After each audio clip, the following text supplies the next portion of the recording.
नमो राघवाय। जय श्री सीताराम, जय श्री सीताराम। यदि आपको हमारी बातें अच्छी लगें तो आप हमें कमेंट बॉक्स में लिख देना कि आप हमारी बातों से सहमत हैं, क्योंकि अब पितृपक्ष जा रहा है। आज का ही दिन बचा था और एक कल का दिन है।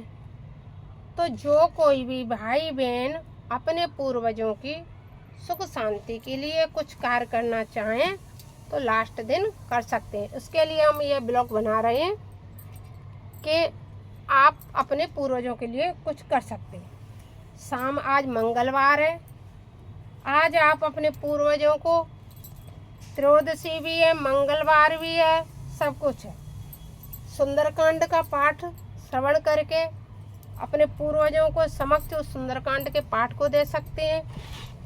सुंदरकांड पाठ के अलावा आप अपने पूर्वजों को गीता जो आती है संस्कृत में, एक हिंदी में भी आती है, बाजार से खरीद लो।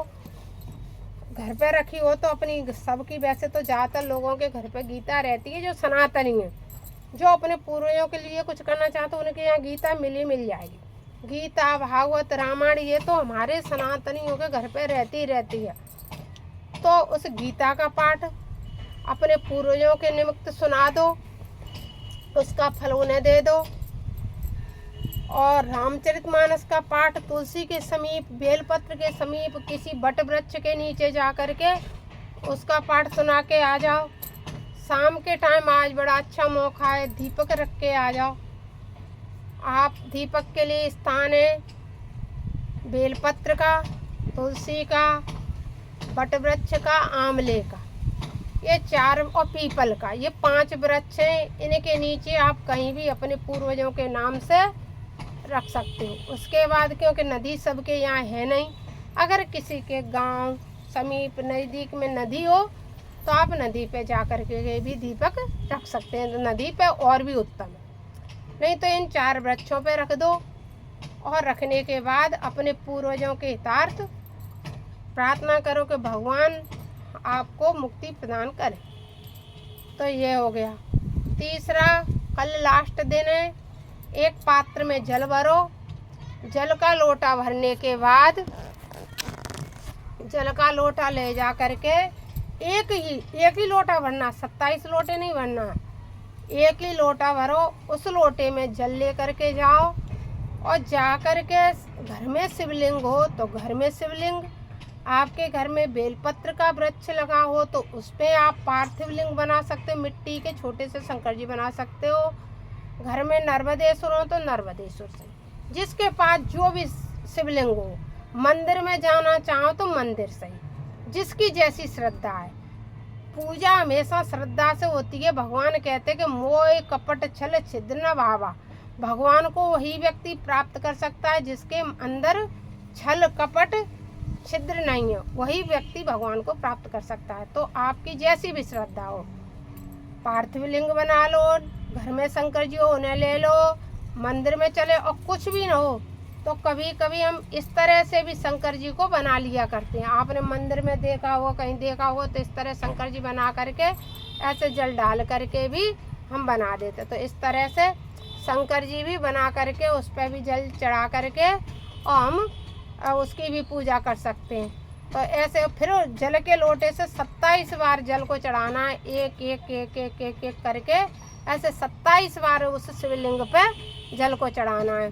फूल चढ़ा दो, कुछ मिष्ठान हो, कल तो सबके ही घर मिष्ठान बनेगी, पूड़ी सब्जी खीर सबके ही घर बनेगी, क्योंकि कल हमारे पितृ विदाई ले रहे हैं। कल पितृ हमारे विदा ले करके चले जाएंगे और फिर 1 साल बाद आते। भगवान से प्रार्थना करो कि 1 साल बाद हमारे पूर्वजों को आना न पड़े, उन्हें भगवान मुक्ति प्रदान करे। भोले बाबा से प्रार्थना करो, क्योंकि मान लो जब हम कुछ सीखते हैं तो संतों के द्वारा सीखते हैं। तो एक व्यक्ति ने प्रश्न किया प्रेमानंद महाराज जी से कि महाराज जी, जो हम पूर्वजों के निमित्त भोजन कराते हैं और जो दान दक्षिणा करते हैं, उससे जल देते हैं 15 दिन, तो उससे क्या हमारे पूर्वजों को मुक्ति प्राप्त होती है? तो उनने इतना बढ़िया जवाब दिया, इतना बढ़िया महाराज जी ने, कि अंतरात्मा तृप्त हो गई।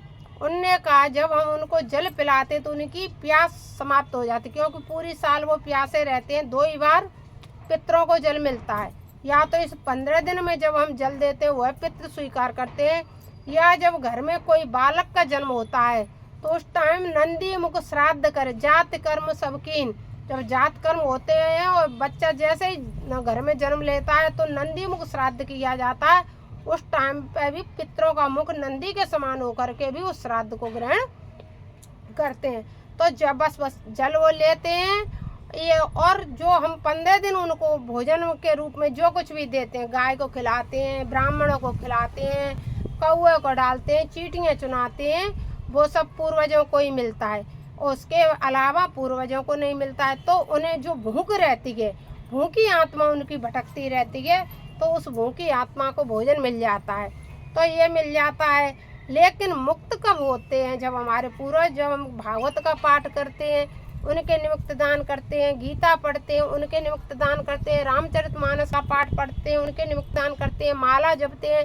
जैसे हमने प्रतिदिन अपने पूर्वजों के लिए 100 राम नाम जप कर लिया, और 100 राम नाम जप करके हाथ में जल ले करके भगवान के सामने कह दो कि जो हम अपने पितरों के निमित्त दान कर रहे हैं, तो वह राम नाम एक की महिमा कितनी है। यदि आपने प्रतिदिन 100 राम नाम भी अपने पितरों के समक्ष प्रत्येक पितृ को दिए तो उससे भी उसकी मुक्ति हो जाए, क्योंकि कुछ तो वो भोग ही चुका है अपने योनि में रहते हुए, और कुछ ये उन्हें मिलते ही उन्हें मुक्ति मिल जाती है।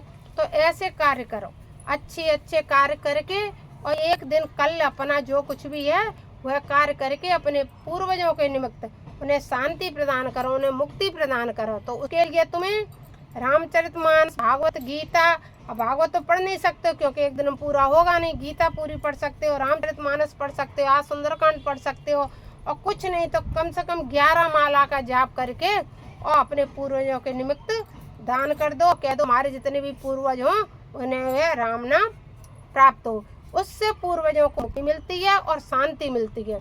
और भोजन से तो जैसे पोषण, हम भोजन करते हैं तो क्या मिलता है? हमें ताकत आती है, हम जिंदा रहते हैं। उसी तरह पूर्वजों को जब हम उनके निमित्त जो श्राद्ध करते हैं उससे उन्हें ताकत मिलती है, उन्हें जीने के मतलब जर्जर काया हो रही होती, उसमें पोषण मिलता है, मुक्ति नहीं मिलती है। मुक्ति के लिए तो कलयुग में, तो कलयुग केवल नाम आधारा, सुमिर सुमिर नर उतरे पारा, जीते जी भी और मर के भी राम नाम से ही मुक्ति होगी।